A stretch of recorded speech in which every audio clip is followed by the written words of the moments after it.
Joining us now is Hilary Fordwich, President and founder of Strellmark. Hilary, it's wonderful to see you again. Let's start with these so-called No Kings protests that occurred over the weekend. And we've seen plenty of lefties having meltdowns, celebrating Charlie Kirk's death and wishing death on the president at these rallies. So a really charming group of people attending. But we've also seen some bizarre dance performances. It's pretty painful to watch, but I'm sorry to do this, but I'm going to put you through it.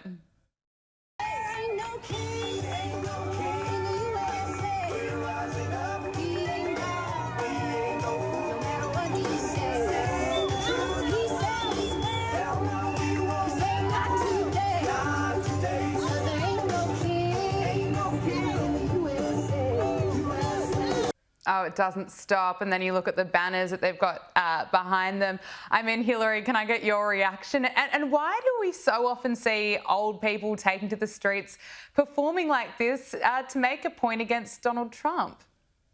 Well, wonderful to be back with you again. And what I find is absolutely even more ridiculous than those silly, ghastly dances is that I don't think they know what they're talking about. First of all, if Donald Trump was a powerful, omnipresent king, then we wouldn't have a government shutdown right now. If he was a king and could just like wave a wand and stop it or command people to open up the government, then he would. So he's not a king. Secondly, they probably don't understand anything about kings because at least the UK king, King Charles, is a constitutional monarch. Even he wouldn't have the power to reopen the government. So I don't think they understand, number one, what a king is. I don't think they know much because if you ask them anything about the Magna Carta, if you ask them anything about King John and where it was signed and what it meant and the constitutional monarchy, they don't even know. So they're demonstrating their idiocy. It's rather like when there were all those protests from the river to the sea. I wanted to ask them, Gabriella, do you know which river? Do you know which sea?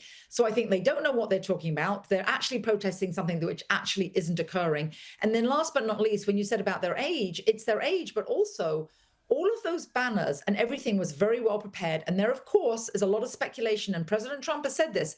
They are Soros-backed and funded. I think these people are funded because otherwise their signs all wouldn't be so similar, nor would they have all these organized routines, Gabriella. Well, let's talk about that. There are reports that George Soros foundations have been backing the No Kings protests. And of course, we know that George Soros is the founder of the Open Society Foundations, which funds plenty of left-wing activism and also has financial ties to the Indivisible Project, which was managing data and communications with participants for these No Kings protests. Now, Ted Cruz has also raised the alarm about this on Fox News. Let's take a listen. You look at this No Kings rally, and there's considerable evidence that George Soros and his network is behind funding these rallies, which may well be riots all across the country. And Soros is writing the check. Hilary, can I get your thoughts on this? Yes, there is speculation. I'm not going to say something that isn't totally proven, but it looks like it is from everything that you're hearing from whether it's President Trump, as you mentioned there, Ted Cruz, but also the DOJ and the FBI is investigating this. I will say that he has funded to the tune of $32 billion that Open Society Foundation, and they have declared that they do back such things. They've said it's their right to protest and their right for free speech, but it isn't a right to violence, and it isn't a right to be what is viewed as and definitely seems very anti-American, Gabriella. And as I mentioned before, they don't know what they're talking about because we don't have a king, or he would have opened up the government. They have no idea what they are talking about. And then if you listen to some of them, what they have to say is certainly not nice. But look, we are just 2 weeks away from the mayoral election in New York City. And of course, the front runner is Democrat Zohran Mamdani. And he's making it no secret that if he is elected, which he's likely to be, he'll be putting taxes up and up. He was asked about this on Fox News. Let's take a listen. So a lot of individuals in this city pay more than 50% of their income in taxes. When you talk about a fair share, how much more than that? What is the fair share? What's the number? I've said that we should increase personal income taxes by 2%. Is fair? And my point is this: give up more than half of your income. That's if you're making $1 million in New York City or more than that, you can afford to pay 2% more. And the reasons you can afford to do so is because that money will be used to better your quality of life as well.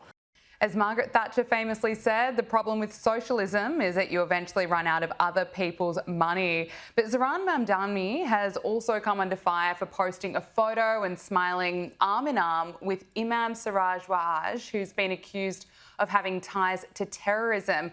Yet Hillary Mamdani is expected to win this election next month. Can I get your reaction to his comments about putting taxes up and up on Fox News? Well, I can tell you who's really happy about that, Gabriella, and that's all the realtors in Florida, because more New Yorkers are going to leave and they're going to go to Florida. Miami is now a booming financial center. Who would have ever thought that New York City would no longer be the financial center? The amount of businesses that have moved down there is absolutely astronomical.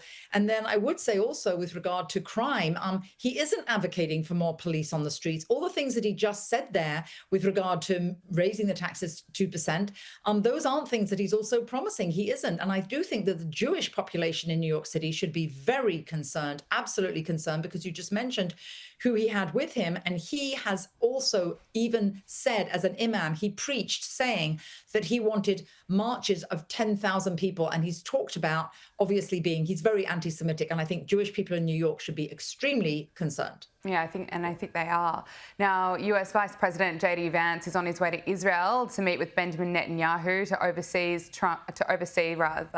Trump's ceasefire deal in Gaza. Now, the president has made it clear that they will be eradicating Hamas if they have to. Here's Donald Trump.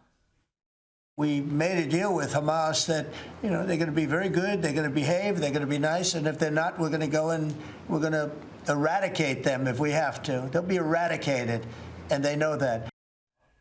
Hillary, Steve Witkoff also gave an emotional interview after securing the release of the living hostages that are now finally back with their families. Let's listen. How are you feeling when they come up? Elated. And I was thinking to myself, what would I have felt like when I got the call from Cedars-Sinai Hospital that my son had died? If the call from them was, he didn't die. Oh, God. We revived him. And these people were all getting that type of call. Their kids were coming home. You can see that it is such a powerful moment for Steve Witkoff and really such a huge part of his life's work, getting those hostages home, Hillary. Yes, it absolutely is. And just linking these two stories, when I mentioned about Jewish New Yorkers should be scared about Mamdani, in the US, 73% of Jewish people vote for the Democrats. I just hope that they're watching and they're paying attention to this, because President Trump has done more for Israel, more for the Jewish people than any other president in recent memory. And Steve Witkoff, yes, you saw that emotional testimony there. He means this from the bottom of his heart. And is there any parent who wouldn't want their child returned to them? So I think what he's done, what Jared Kushner did, they went there together. They went there to secure this. I think it's absolutely wonderful. And I hope, as I mentioned, every single Jewish voter is looking at this, and all those Jewish voters that vote for the Democrats realize it's President Trump that's accomplished this. Absolutely. Now, finally, former Joe Biden White House Press Secretary Karine Jean-Pierre has unleashed on the Democrat Party in her new memoir, explaining why she decided to ditch the Democrats altogether and become an independent. Now, she wrote about Joe Biden and how he was essentially pushed out of the race last year, and she wrote, "I was angry and sad and was enraged and heartbroken that this man had given more than 50 years of his life to serving the American people, and in the end, he'd been treated poorly by members of his own party. It was horrible." I mean, Hillary, it's interesting reading these comments coming out of her memoir, because we've just heard really Kamala Harris blasting the Democrats as well in her book, 107 Days. And that Karine Jean-Pierre, Kamala Harris, neither of them are really helping the Democrats right now. No, they're not. And I look at it as sort of like the Ides of March, A2 Bruti, because I look at it as another stab, right? I mean, the Democratic Party, this is the last thing they need. They need everyone on board, because they're sinking in the polls. They're not doing well at all. And I do think they don't have much of a future, because who's the leader of the Democratic Party? Who are they going to put up? It's purported that obviously Kamala is thinking about running for a national position again, and she didn't win any of the swing states, any of the popular vote, the electoral college. So I think this is very bad. And Karine Jean-Pierre, I mean, what she's saying is actually the sentiment of a lot of Democrats, and they're split, divided, and they're a divided party across the nation, and that's one of their problems. Hillary Fordwich, President and founder of Strommark, thank you so much for joining us. Pleasure, Gabriella. Thank you for having me.